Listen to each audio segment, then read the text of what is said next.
All right, Kari, the roadway appears that might be clear by this weekend for folks if they are driving, but still be prepared.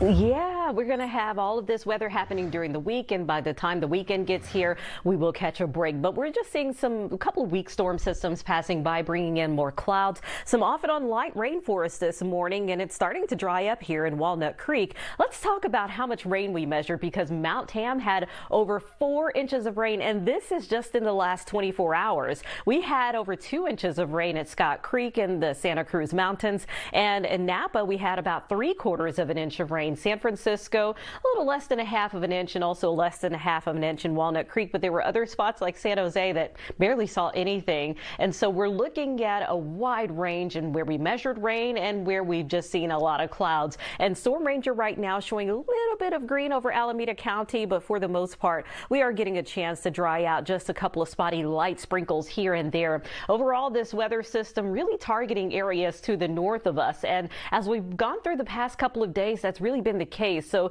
a lot of that moisture is just rolling to the north, but we'll also see another storm system to the west of there that's going to kick all of this through as we head into Friday, and then we'll get a chance to clear out. So still unsettled up until that point through Friday, where we could see some rain at any point as we go hour by hour. We're just seeing a couple of splotches of light green here and there, some light rain. We'll start out tomorrow morning with some North Bay showers, but much of the rest of the Bay Area may be pretty dry with a mostly cloudy sky.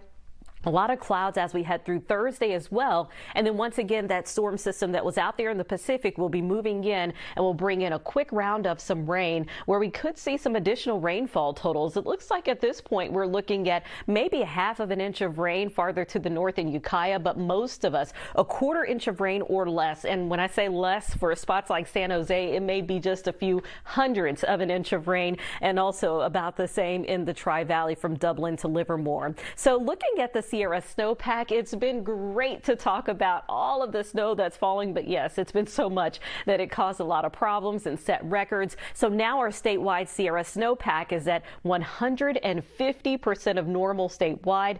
As far as what we're going to see with these couple of storm systems over the next couple of days, just some light snow, about 2 to up to 9 inches up around Kingvale, but mostly a few inches of snow. And then taking a look at our west view of the drought and the monitor that we've had, improving last week. As we get a closer look at the Bay Area, we no longer have that dark red, which is exceptional drought. That is the highest drought category. In fact, right now we have a lot of severe drought. And so as we look at the outlook for the rest of the month, it does show that we could continue to see the drought persisting here in the Bay Area, but maybe farther to the north, they may take it out of a drought. So that would be some really great news. That's if this current weather pattern that we have continues into the rest of the month. And we're just going to see some off and on light showers for the week. Once again, the weekend is looking good, and so some of our inland areas will see those temperatures staying in the upper 50s.